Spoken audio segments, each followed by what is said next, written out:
Hello and welcome to another Chatbox podcast. It's episode 59 here today. Episode 59 of the Chatbox podcast, I hear you cry.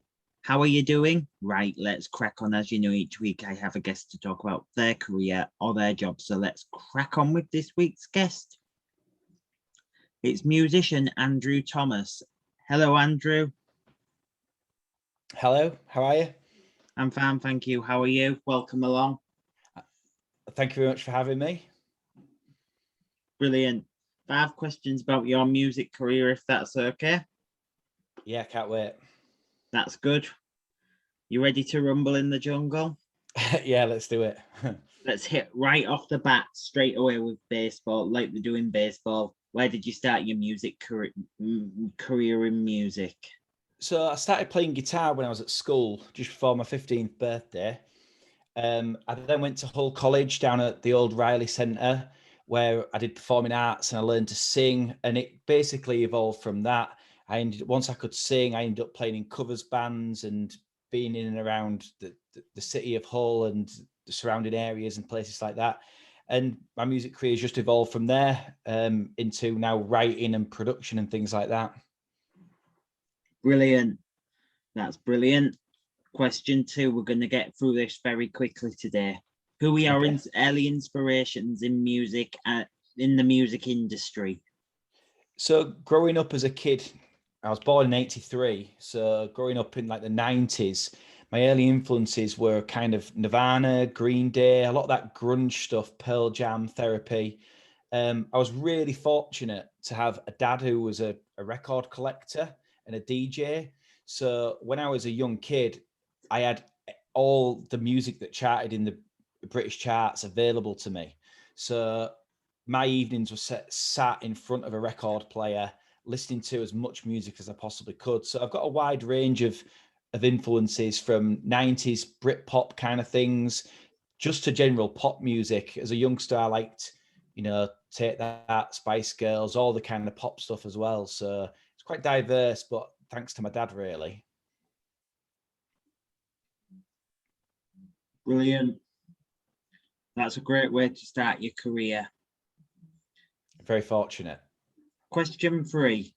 What is your favourite part about being a musician? So I would have said up until about a year ago, performing. I think performing's always been the thing that I've loved to do the most, playing live in front of an audience. I don't know if it's lockdown, I don't know what it is, but I've got a real urge now for songwriting and studio work and development in the sort of more business side of music.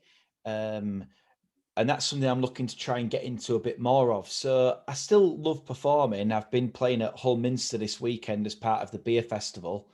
But I'm really, really into the understanding a bit more about the technology and the business side of music as well. Brilliant. Brilliant. We'll move on to question 4. Okay. How has COVID affected your music career and line of work? So obviously there's been a bit of a financial loss for all musicians that are used to being paid for performances and stuff. I've played in 2 covers bands for like 15 years, and it's always been a good revenue of income. However, I've recently gone back to studying. I've just completed a foundation degree with Hull College, and I'm about to start the 3rd year of an honours degree.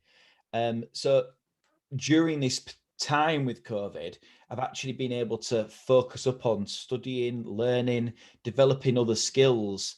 So as much as COVID's been difficult for us all in the industry, I've actually used the times to really develop. Like, I'm able to produce my own music from home. I've got some, really nice equipment and things like that. So it's been a real learning experience, the whole thing throughout COVID, if that makes sense. Brilliant. Brilliant. That's a good thing in your career. It is, yeah. And now obviously we're looking forward to going back and performing again. This weekend I was performing, and then next weekend I'm playing at Hallfest at Burton Constable Hall. I'm playing at Tribfest on the Sunday, which is Driffield Way. So it's nice that these things are starting to open up for us again as well. One of my friends is on the Tribfest team. Yep. Who's that then? Darren Leatham. I know the name. Yeah, I've not met him, but I'll mention it if I see him at the weekend. But because Ed Falconer's in charge of that, who's another good friend of mine. Right. And Darren Leatham's the guy on the main stage who does the hosting. Ah, yep. I do know what you mean, yep. And he used to work around different radio stations, and now he's at Hull Kingston Radio. Right, okay. That's great. Doing an 80s show. I'll try and say hello to him at the weekend. Yeah, he's another good friend of mine. Yeah. Question 5, and I hope you enjoy Tribfest. What music are you going to be playing there? So Tribfest is my band. So I've got 2 original acts, myself as a solo songwriter and composer, and then I've got my other band, which is called On the Rise. And that's a female-led singing band. It's very sort of poppy, Madonna, kind of modern pop music. It's really, really, really good, quite commercial. And that's who's playing at Tribfest. So we're in the acoustic stage, so that should be good fun. Enjoy it. Hopefully we will. Because live events are coming back into fashion now. Yeah, everyone's ready for it. I am too. Great. Last question on my list. What advice would you give to young, aspiring musicians who are starting out? My advice would be to pursue it, but pursue it with purpose. If you work hard at the sort of the music as an actual, if you want to play guitar, if you want to sing, work hard at that, but also work hard at networking, meeting people, going to events. Just, you can breed your own success, but it's about sort of sharing, communicating, being open to new ideas, and not sort of, expecting the world to come to you, if that makes sense. So get out there, make an effort of it, help people, because one of the big things about musicians is you always need help from somebody. So if you can return the favor and help others, it pays back tenfold normally. Brilliant. Brilliant. That's it for today. Thank you very much for joining us, Andrew. Thank you very much for having me. Do join me again soon for another podcast, but for now, please give it up for the legendary musician who's taken his time out of his busy schedule to help us, Andrew Thomas. Thank you very much for watching and listening. This will be available on Wix.com and YouTube, which I'll put the links on the social media later on. And as I always say, that's a wrap.